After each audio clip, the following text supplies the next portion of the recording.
Welcome back to the channel. If you're new to the channel, then welcome to the channel. So today looks like that, absolutely peeing down, but we're off to a campsite. It's supposed to clear up, so let's hope it does, because we've got the granddaughter over. We're going to have Harley and Adam and Willow all in the same place, which is going to be awesome. So I'm really looking forward to doing that. So I'm hoping it's going to clear up. It is supposed to at 9 o'clock. What time's it now? It's 8 o'clock. I do need to get under the van and fix a pipe as well. But you may have seen in the last video that my diesel heater was doing error E06. I spent all day fiddling around with it, could not get it going, and I tried one last thing. And this is the beauty of YouTube, because I watched a YouTube video and I was like, oh, hang on a minute. There's a sensor on the fan, because it's a fan error, E06 if you didn't know. Because what was happening was the fan was starting up and then it was just cutting out straight away. So I went in there and I found something. It wasn't exactly the same as the video I looked at, but I found something. So this might help you if you've got a similar problem and you've got this diesel heater. They're all pretty much the same. And what I'm going to do is, even though it's working, it's shutting down at the moment, I'm going to take it apart and show you what it was. And maybe it can solve your problem as well. I have ordered another diesel heater, which is a bit of a pain, but not, because then we've got a spare. So I think it's a good idea to carry a spare. It was only 60 quid. Brilliant. Well, I'll try and do this best I can, but here's the diesel here. That noise you can hear is the water pump for the bubble van, so ignore that. So what you do is you go to the back of the heater and you unscrew the cap, which you should do quite regularly anyway to clean out any fluff. So that's nice and clear. Sometimes that can get all caked up with fluff and stuff. So that's your air intake, right? You slide this cover off, that comes off really easy. And in there you'll see this black box here. So you just pop this top off, just comes off, just pulls off. He says, I can't get it off, there we go. Just pulls off, reveals a circuit board. Be very careful when you do this. You pop the circuit board, will pop off, there's some little lugs at the back. Just pull that forward, pull that one forward and it will pop up. He says. Try not to break it. It will come up. There we go. Just be very gentle with it. And it comes off, right? And the whole thing pulls out. Now, you'll see under there, you see this, that really thin, I don't know if you can see it. There's a really thin, this one here, which I'm tapping now, little sensor which is soldered to the board.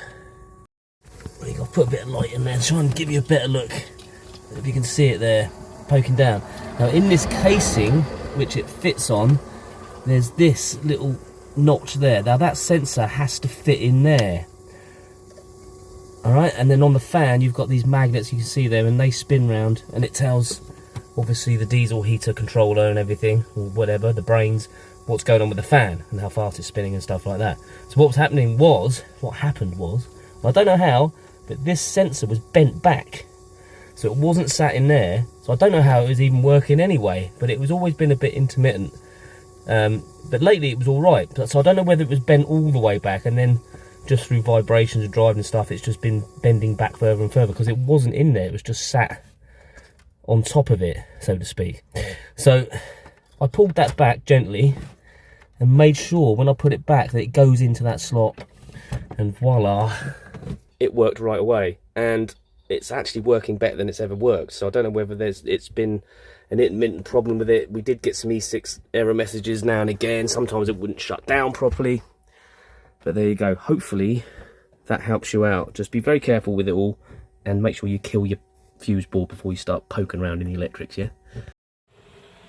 And voila, all working hunky-dory. Perfecto.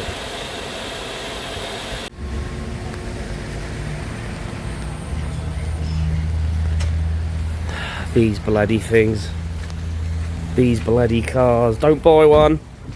I love getting out in the rain. So this one is 150 kilowatt. These are new.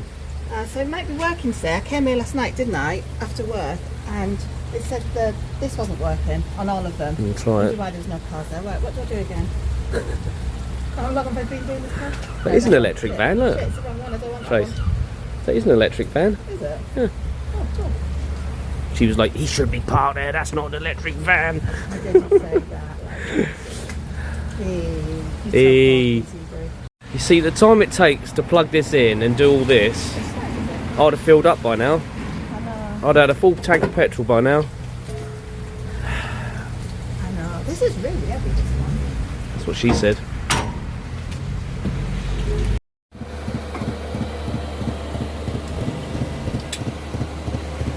Because it's never a dull moment in van life,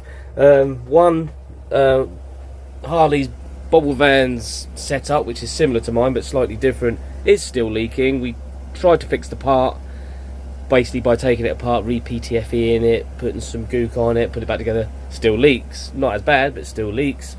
And one of her pipes blew off, and there's all sorts of kerfuffle going on, but I think we're nearly there getting that sorted, hopefully.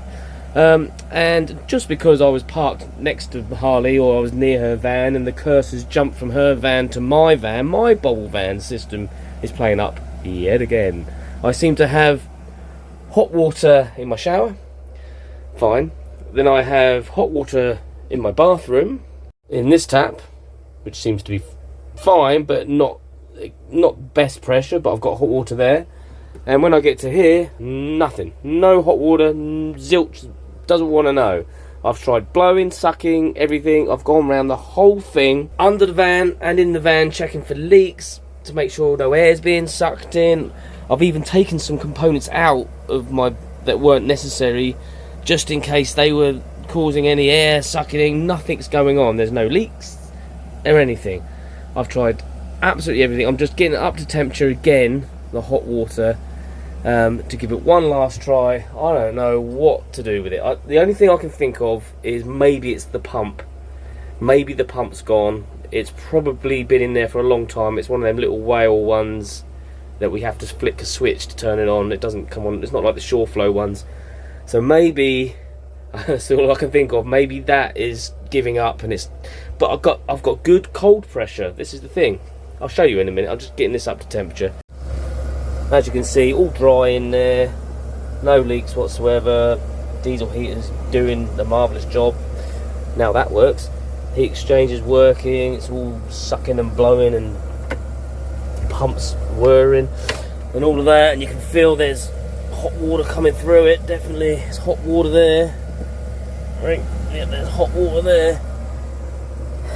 Right, so water's at 68 degrees. So what I'm going to do is I'm going to fill this up. This is a 10 litre washing up bowl. And if that's nice and hot, then it's enough for a shower. At least that is working. So let's go. There's a bit of spluttering, but it's working. I mean, that's just on hot. It's coming out a bit cold in a minute. There you go, it's getting hot now. So I just want to see how long this stays hot for, because it seems like it's going cold quick. So we can get a bowl of hot water. I reckon we can shower with that. Cold water. Hot water. Slows down a bit, so the pressure's dropping when you get to here. Alright, come over here. Cold water. No problemo. Put the hot water. Nothing. And the pump's going. Well, I think we found the problem for the no hot water in the sink. This is seized shut, so I bought a new one. And basically, that goes on there, push fit, and the bayonet end goes in there.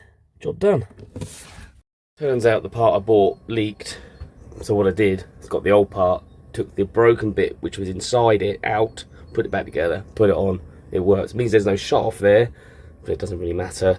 Just working as a connector now, and all is good in the world. We have water on the hot side and the cold side. Ah, fantastic, Nico. When that's settled down, we're going to cook some grub. Oh, thank God for this beautiful weather. Look at that. Yeah, we're on Choller Farm. We're going to spend the day here, have some drinkies, have a barbie, and celebrate the fact that I've fixed everything. for today, anyway. T-Bone's in there. Hello, I am in here. Putting some veg on. I'm going to do a bit of roast veg. Where are you? A bit of feta in from somewhere. Alright, cool. Just So say it's got bubbly again. We bought a bubble off, What? didn't we? They don't need to know about the bobble off. Bubble off. I'm just so tired. I'm sick of fixing stuff. I know. Can we have a day where I don't have to fix anything? No. Of course. Because that doesn't happen in van life. No, that's van life reality. It's a lie. These people who say that nothing goes wrong, honestly, I don't believe them. Things go wrong on a daily. Yeah. That's what I spend my time doing, fixing everything. Anyway, I'm not complaining. And Harley's boiler, brand new boiler's broken. Oh, Tracy's getting carbon monoxide poisoned in there. I have no hands, you'll have to do it. Alright. Well, I'm going to say bye then. God bless you. Don't forget to like, comment, subscribe and all that good stuff. See you later. Bye.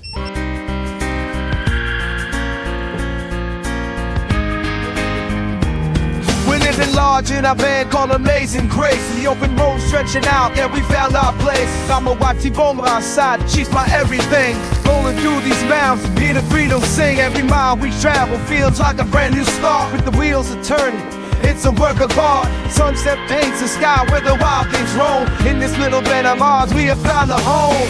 We'll ride these roads forever, side by side we'll chase. This is T-Bone with the bobble off. It's just fun to say. It's not a sponsored video. This is like a £5 from Asda. I think it was due to a 10. You know, one of those JML ones. But your jumper was looking gnarly, wasn't it? And I realised when we were away that I had that jumper on. It was so bubbly. I haven't tried that yet though, because it's like wool. But like, look, it actually does work to get the bubbles It does work off. actually. It took me 2 hours to do my hoodie though. Yeah, but that was beyond repair really if you just got in your hoodie. But it wasn't even that old, was It was quite bad. But like then it's where you have all the coats and like stuff rubbing. It's mental. I feel like it's quite therapeutic. Basically, you're shaving the hoodie. Yeah. Like, Right. see there, look. How bubbly is that? Let's just do a little, can you see that? It gets dog hair off as well, actually. I did notice. But It's crazy, isn't it?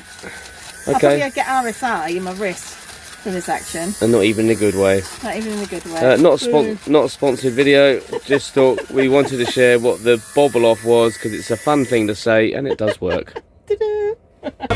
Side by side we'll chase the sweetest moments whispered in our little space. With laughter and love in every turn we take.